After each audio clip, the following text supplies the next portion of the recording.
All right, so Japanese literature. So once we sa Japanese literature class, as we have discussed last week, even though Japanese has only, I think, less than 4 years to invade the country, but they have also shared a lot to us. Kumbaga, sa pamamagitan ng pananakop ng mga Hapon sa ating bansa, mas lumawak yung galing ng mga Pilipino sa pagsusulat gamit ang salitang ang ating sariling wika.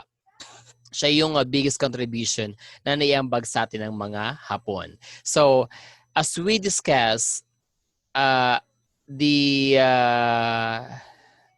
contributions of the Japanese in the world of literature, we will be finding out what is their religion and how does their religion affects the writings of the Japanese people. So it says here at the beginning that Japanese literature, life and nature as one. So bakit nga ba yung buhay daw at yung ating nature ay iisa lang? We'll find it out later on as we go on with our discussion.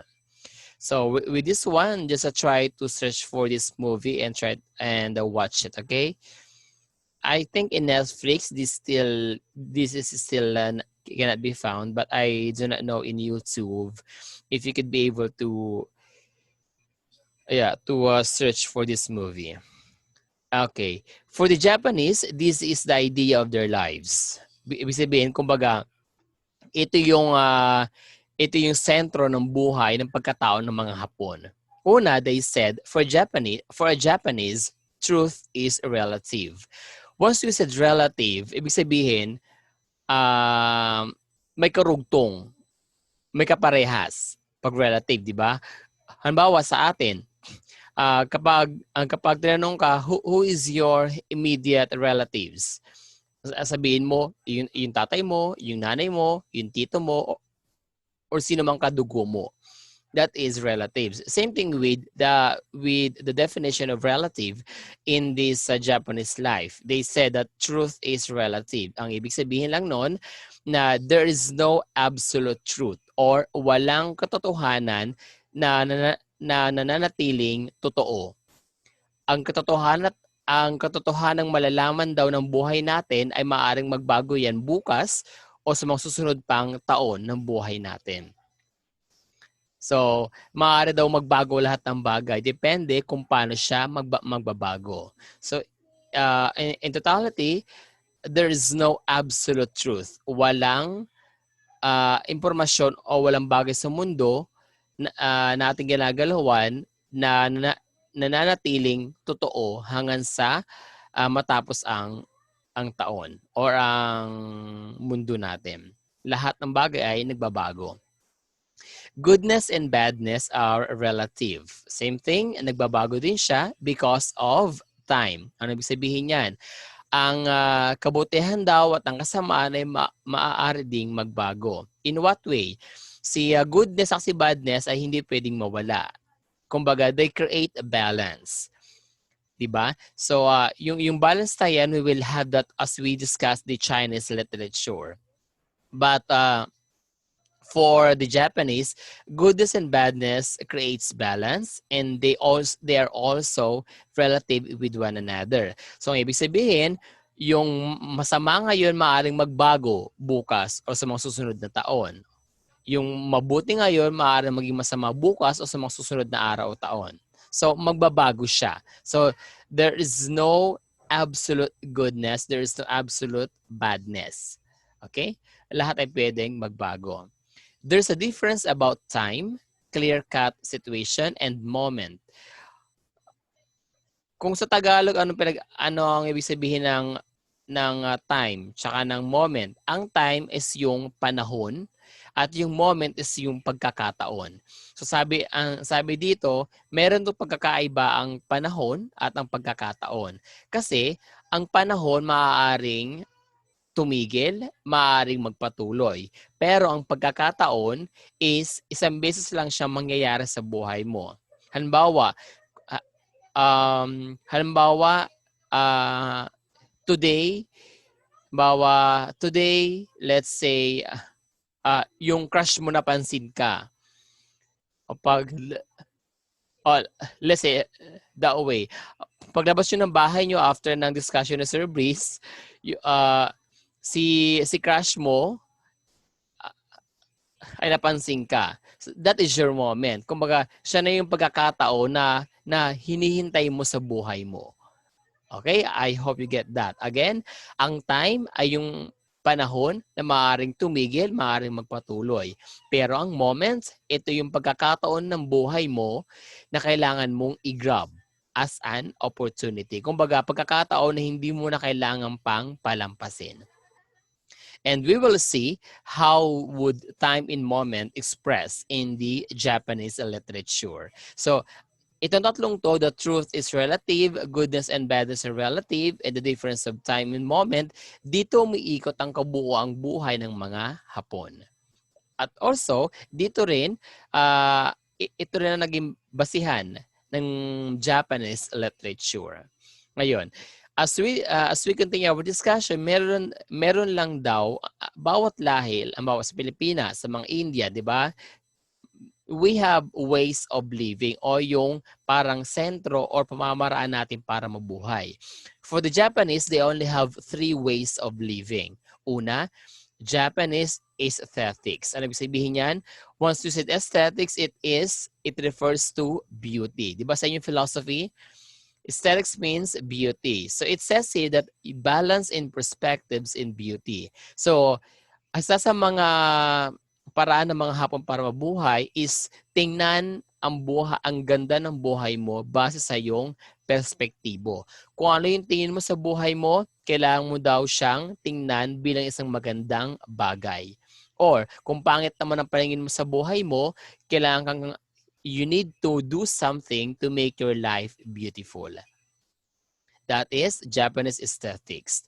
You must have experience in everything. Kailangan hindi ka manatili sa kung ano ka lang. Kumbaga, kung mahirap ka ngayon, kailangan sa mga susunod na taon, yumaman ka. They always have this mindset that whatever happens to you today, grab a moment to grow. Kumbaga, you must make a way para umunlad pa yung buhay mo, para mas gumanda pa ang takbo ng buhay mo. That is the first way of living for the Japanese. Second way of living is deterministic view of man. Once we said deterministic, it came from the word, it's actually an adjective, came from the word determine. Or in Tagalog, ikaw ay determinado sa buhay. Ang ibig sabihin, kailangan kapag ikaw ay gumawa ng isang desisyon, kailangan alam mo, sarili mo na yun na yung desisyon na kailangan mong i-grab sa buhay mo. Hindi yung pwedeng kapag gumawa ng desisyon, tapos pag nandoon ka na, you will suddenly change your mind. Hindi daw ganon. Kailangan, if you made a decision, you must make sure that that decision comes from your plans in life. Okay? Next up, it also says here that being determined person, you are shaped into 3 levels. Unang-una, race, lahi mo. Pangalawa, milu. Paano ka nabubuhay at sa panahon ng iyong pagkabuhay. Pangatlo, power of the moment. Ano yon? Actually, yung power of the moment is the third way of living for the Japanese. It says here, once you have this power of the moment, you are connected to between shame and guilt. Anong ibig sabihin nun? Yung pagkakataon daw, minsan lang yung dumating sa buhay natin. Tayo ay malilipasan ng time o ng panahon. Pero ang pagkakataon, minsan lang yung dumating sa buhay natin. So once it reaches us, or once we get this moment, we must make everything that we can do to grab that opportunity or to grab that moment. Kumbaga kapag dumating na yung pagkakataon na yun, you must have that. You must be decided to take that moment. But you have to make sure that once you take that moment, you will not have any more regrets in the future. Kasi you have decided to take the moment. So whether be the moment will be resulting to bad or to good result, you must not have any regret. You must not have anything to say against it because it was your decision to grab the moment. So we must have the power of the moment. So example of this one is the samurai and harakiri sipaku. Or actually in samurai class, if you would notice, most of the Japanese film, diba, they always have the samurai. Even sa panahon ngayon, di ba, sa ating mga bagong panahon, hindi nawawala ang samurai sa mga Japanese film. Bakit nga ba? Kasi ang samurai, it symbolizes bravery and moment ng mga Hapon. Kumbaga, once you have a samurai, ang ibig sabihin lang nun, you are brave enough, you have the full courage to be a human being. Kaya nga, ano ba yung, basta sa yung Mulan, di ba? If you have watched Mulan, kung ating mapapansin, yung sentro ng kwento ng Mulan ay actually hindi naman sa buhay ni Mulan at kung paano niya sinave yung kingdom at yung hari, di ba? Yung istorya ni Mulan is umikot doon sa kanyang sa nilalaman ng yung naka-engrave doon sa kanyang espada. It somehow represent the Japanese life. Kumbaga, once a family has a samurai, it means bravery and courage for the family. Okay, so those are the 3 ways of living for the Japanese.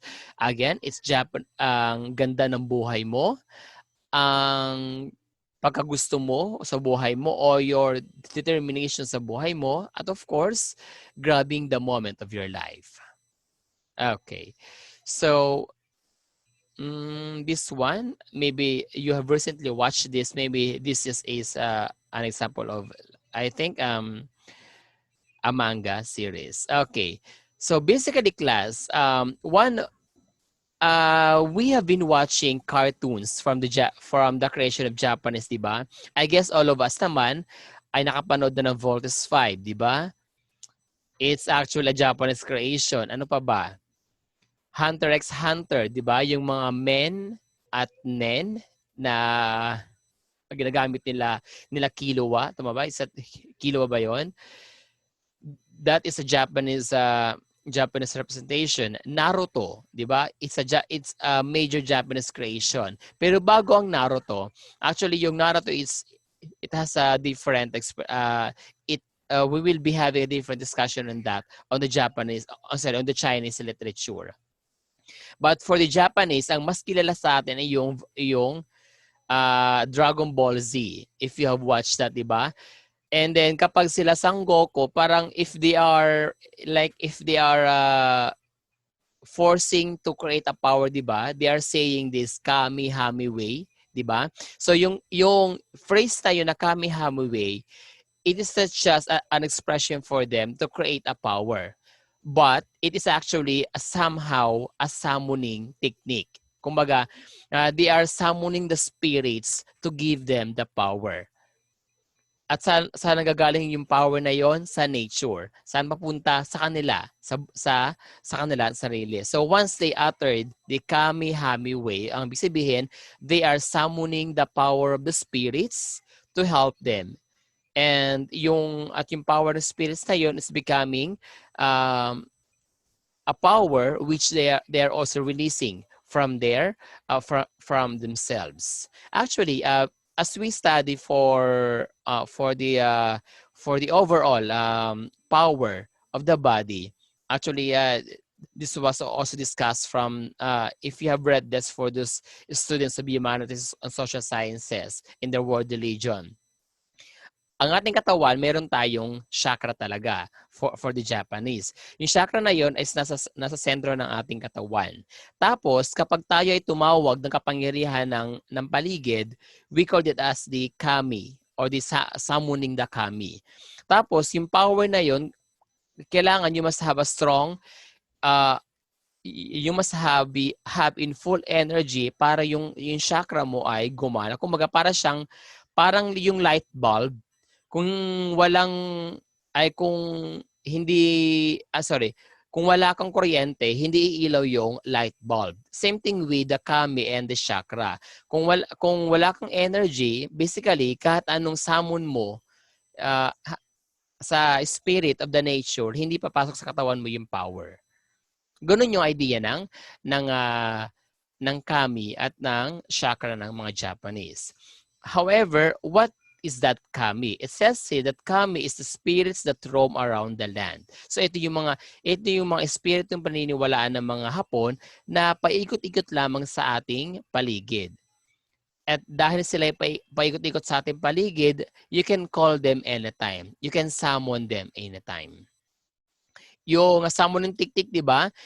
It looks like an animal for the Naruto fan, pero actually, yung hayop na yon is what we call the spirit of the animal or the yokai. Mamaya we'll have that.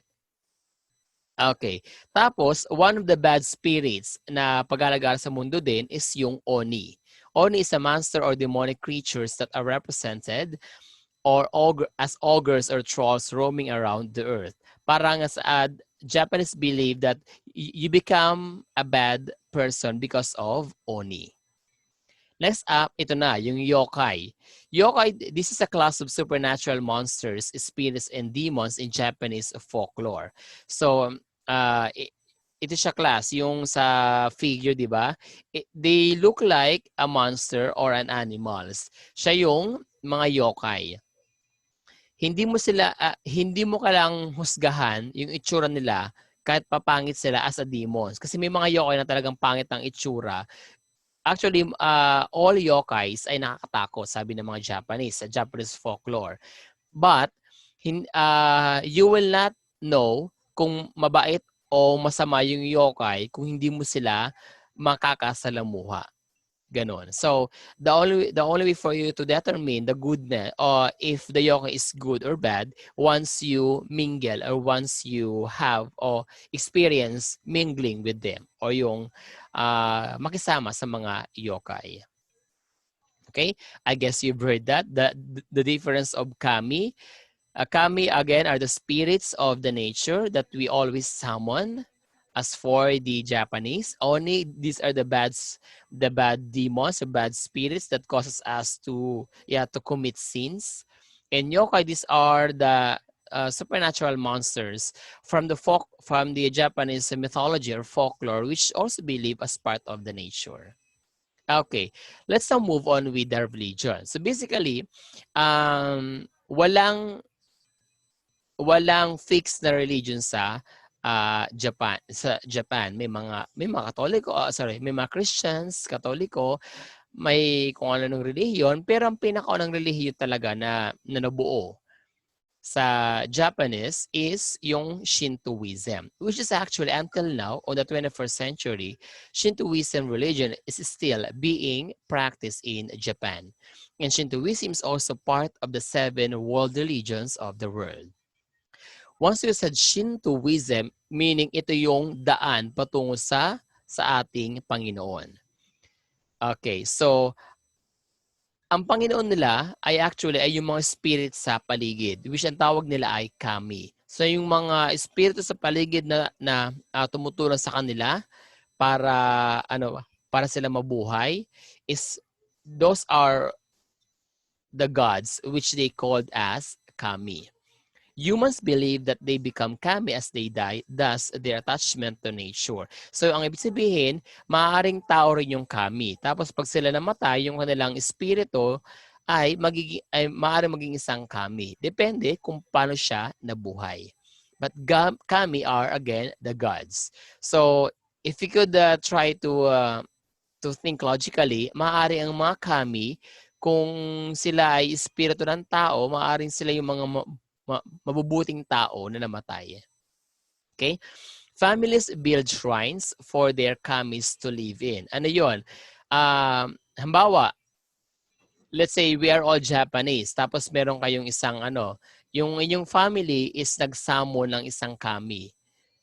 Ngayon, once you summon the kami, you must, parang isa sa mga kanilang ugali is they are creating a shrine para para magbigay pugay dun sa kami which they have summoned. Sa atin naman let's say sa atin sa Christians, for the Catholics, we have altars, 'di ba? Sa mga bahay-bahay, meron tayong mga altar kung saan nandoon yung figure ni Jesus, ni Mama Mary, 'di ba?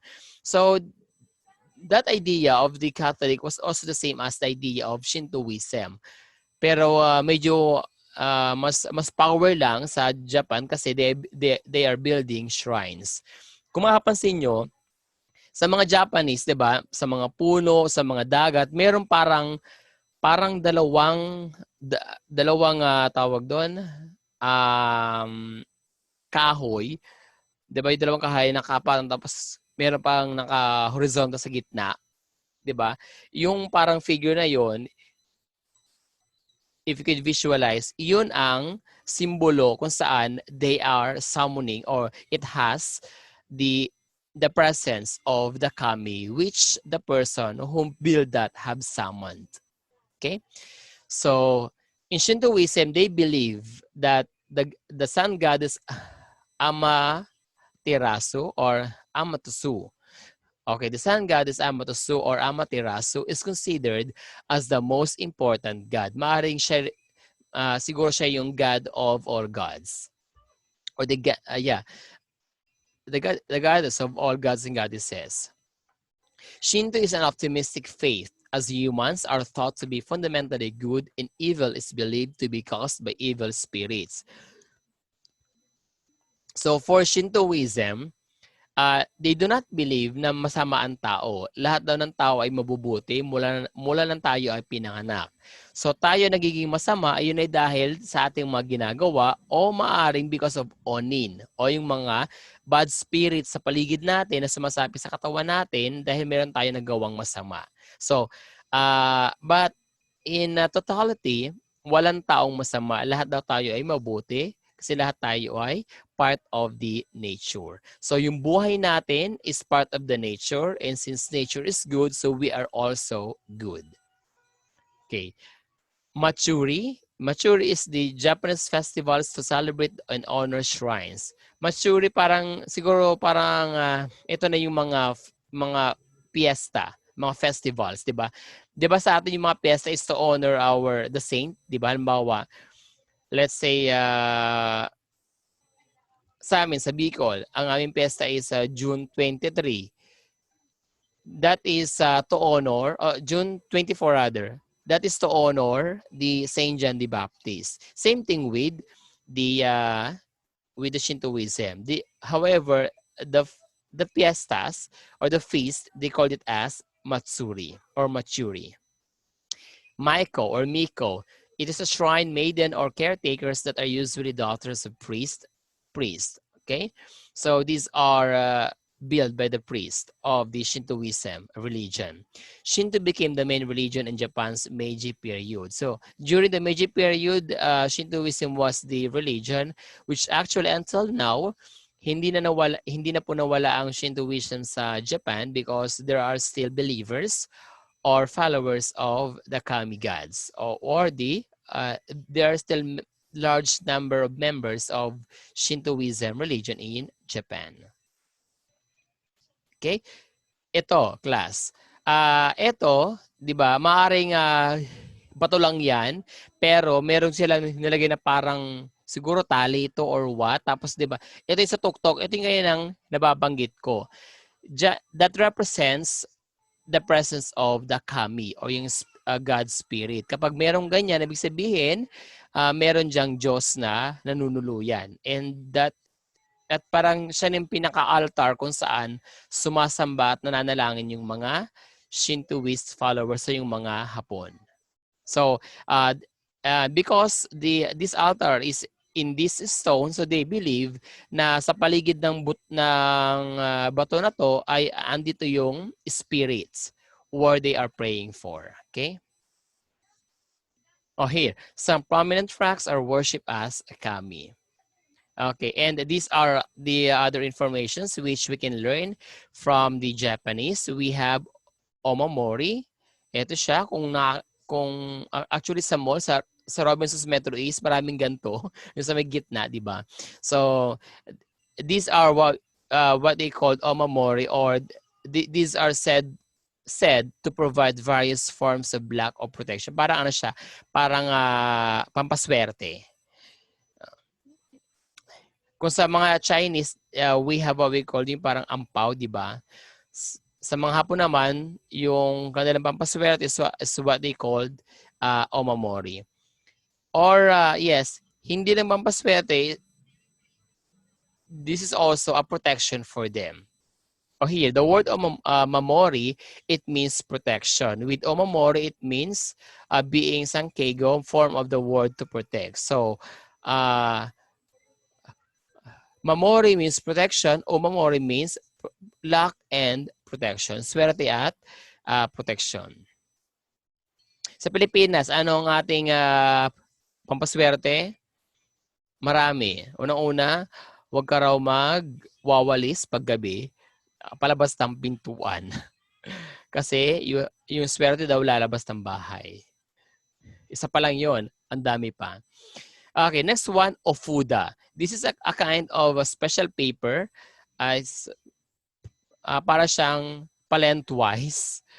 Yeah, yan, palentwise siya. Tapos, these are charms, words, or scriptures that are said to bring the bearer good luck or protection, as well as other things, depending upon what is written on them, and are usually sold at Shinto shrines. Yan siya.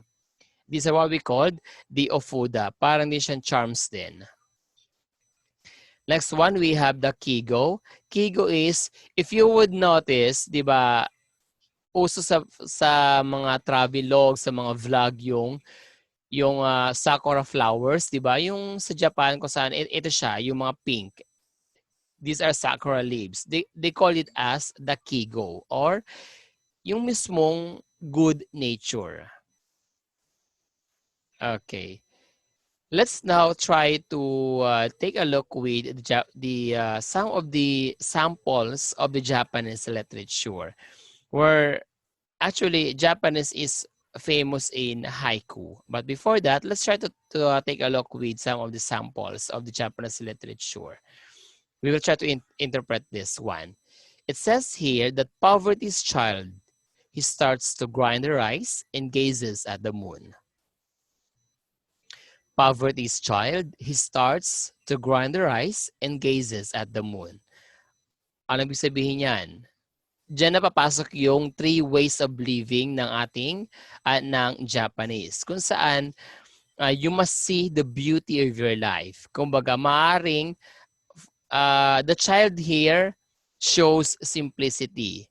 Poverty is the issue. So, and the word here, grind, meaning, ano siya, ang grind meaning you are trying to build up yourself. You are trying to persevere para mabago mo yung buhay mo. Gazes at the moon, meaning you are looking at the beautiful nature, or you're looking into the better future. So, ibig sabihin, in totality, poverty's child, he starts to grind the rice and gazes at the moon. It means that whatever life now, you strive to be a better person. You strive your life to be a better one in the future.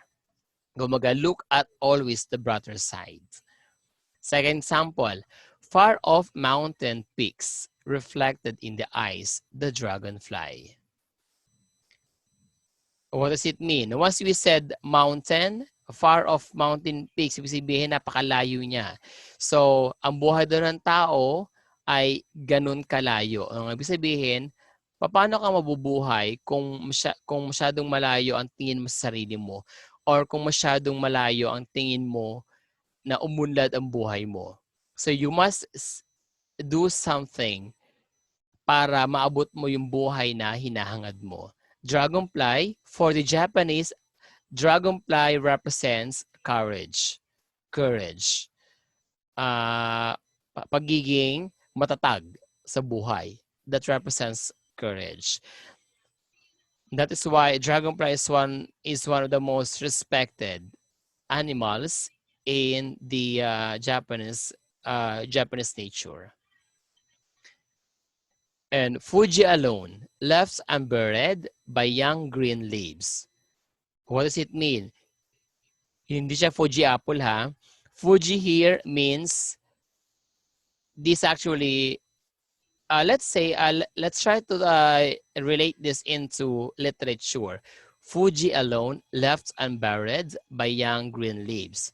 Let's say Fuji might represents literature. So, ang sabi dito, ang Fuji daw ay hindi kailanman mawawala at hindi kailanman nag-iisa. O ang poetry o ang Japanese literature ay hindi kailanman mawawala or mag-iisa. At hindi ito kailanman maitatago lamang sa henerasyon, kundi ang Japanese literature ay mananatiling buhay, fresh, and young para sa lahat ng mga taong unang makakarinig nito. So halimbawa, maaari yung, let's say, yung tula ay naisulat 100 years ago ng isang Hapon, pero pag ito nabasa ng tao ngayong panahon na to, he will say na ang tulang to is fresh to his eyes, fresh to his ears. So kumbaga, hindi naluluma ang panatikan ng mga Hapon. It's always been new to anyone who wants to read it. Okay? So here are the sample of the Japanese transcription. I cannot discuss this kasi mismo ako rin ay hindi ko siya alam kung paano isulat, unlike nung baybayin. Yan daw yung ibig sabihin ng joy, happiness, or just have it read na lang and try to follow. But as far as I know, ang isang ganito, yung bawat guhit na yan is may kahulugan yan eh. Hindi lang ako sure kung ano ang ibig sabihin niyan, but it has meaning, yung bawat guhit niyan. Okay? So in totality, just like the other literatures, Japanese literature also focuses on the religion. The religion wherein they believe that our nature has spirits who is guiding us at all times, spirits whom we can summon whenever we want them to help us, spirits which can be good or bad depending on how we're going to summon these spirits. So it sounds like barbaric for us, but yung paniniwala ng mga Hapon na sa paligid natin ay may mga nakapaligid lamang ng mga espiritong gumagabay sa atin is something that we need to respect, because that only shows na yung mga tao ay hindi nabubuhay mag-isa sa mundo, but they are being guided by the spirit.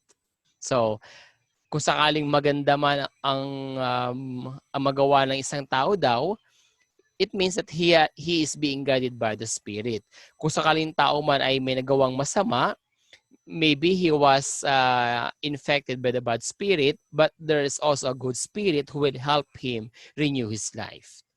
So in totality, so Japanese literature is the honors, focuses on giving honors to life and the nature. Yung buhay natin at yung buhay ng ating paligid, at yung buhay ng paligid natin sa gamit ang buhay nating mga tao. They said that the life and the nature are one element. Iisa lang daw tayo. Pag nawala ang paligid natin o ang ating kapaligiran, ang tao daw ay mawawala na rin. Okay? So that ends our discussion for the Japanese literature.